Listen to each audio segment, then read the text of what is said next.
መልእክተ ቅዱስ ፓትርያርክ። በስመ አብ ወወልድ ወመንፈስ ቅዱስ አሃዱ አምላክ አሚን።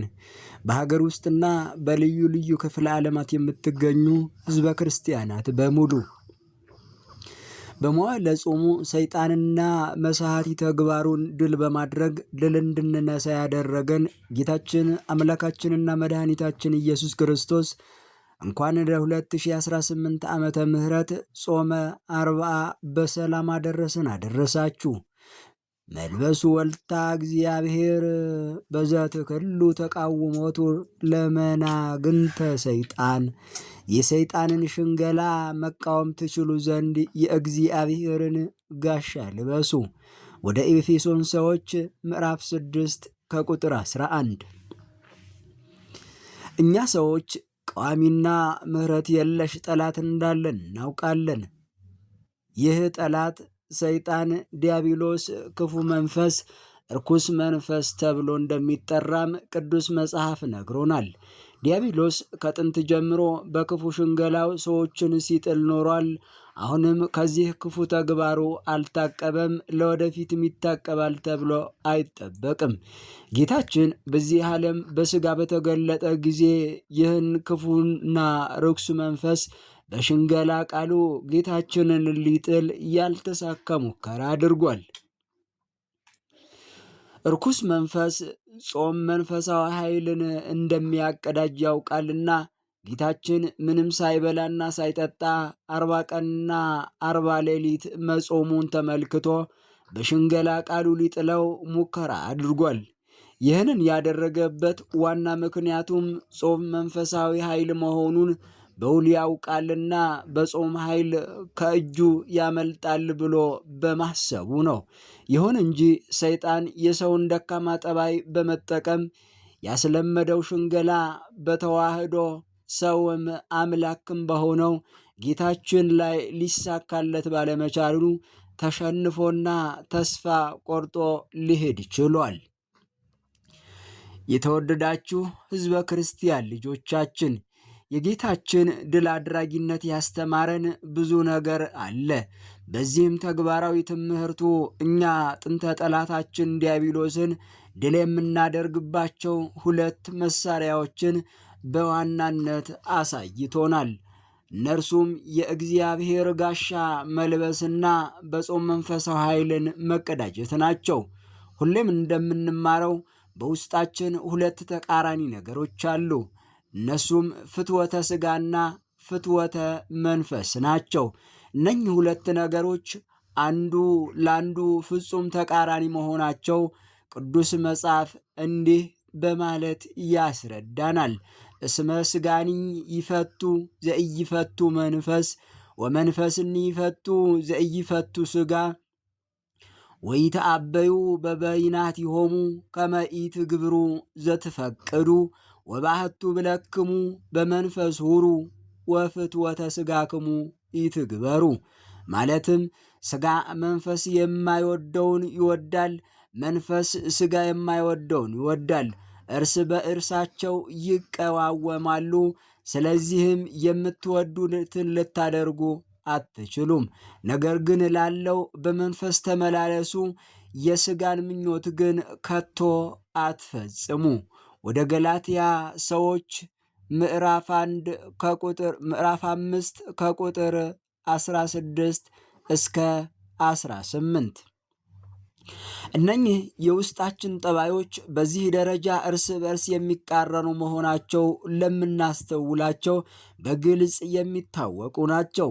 ከዚህ አንጻር ሰይጣን ይህንን ክፍተት ተጠቅሞ የሥጋችንን ፍላጎት እንድንከተል ይገፋፋናል። መሳሪያዎቹ ደግሞ ፍቅረ መባልዕት፣ ፍቅረ ነዋይና ፍቅረ ሲመት ናቸው። ይህም በመሆኑ ነው ሰይጣን በእነዚህ ጌታችንን ሊሸነግለው የሞከረው። ይሁንና ጌታችን እነኝህን የሽንገላ መሳሪያዎችን ሰባብሮ ጥሏቸዋል። የጣላቸውም በጾምና በእግዚአብሔር ቃል ነው። ጾም መጾም ማለት ከፍቅረ መባልዕት ከፍቅረ ነዋይና ከፍቅረ ሲመት ፍላጎት ጨርሶ መራቅ ማለት ነው። ይህንን አደረግን ማለት ደግሞ ስጋችን የማይወደው መንፈሳችን ግን የሚወደውን ነገር አደረግን ማለት ነው። ይህ ሲሆን ሰይጣን ከሰረ፣ ድልም ሆነ ማለት ነው። በዚህም መንፈሳዊ ኃይል ዲያብሎስ ተሸንፎና ተስፋ ቆርጦ ይሄዳል። ከዚህ አኳያ እኛም በቃለ እግዚአብሔር እየተመራን የምንጾምበት ምክንያት የሥጋችንን ፍላጎት በመግራት ለነፍሳችን ፍላጎት ለማደርና በዚህ ኃይል መንፈስ ሰይጣንን በማሸነፍ የእግዚአብሔር ቤተሰብ ለመሆን ነው። የተከበራችሁ ሕዝበ ክርስቲያን ልጆቻችን የጾም ዋና ዓላማ ሥጋዊ ፍላጎትን መግራት፣ በምትኩ ደግሞ መንፈሳዊ ፍላጎትን ማጎልበት እንደሆነ ተነግሮናል። በመሆኑም ይህንን መርህ ጠብቀን መጾም ግዴታችን ይሆናል።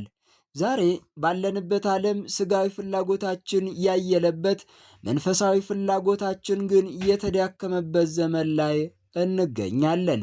ከፍቅር ይልቅ ጥላቻን፣ ከአንድነት ይልቅ መለያየት፣ ከመራራቅ ይልቅ ጭካኔ፣ ከእምነት ይልቅ ክህደትና አስመሳይነት በዓለማችን ላይ የበላይነቱን ይዞ መገኘት ለዚህ ማሳያ ነው።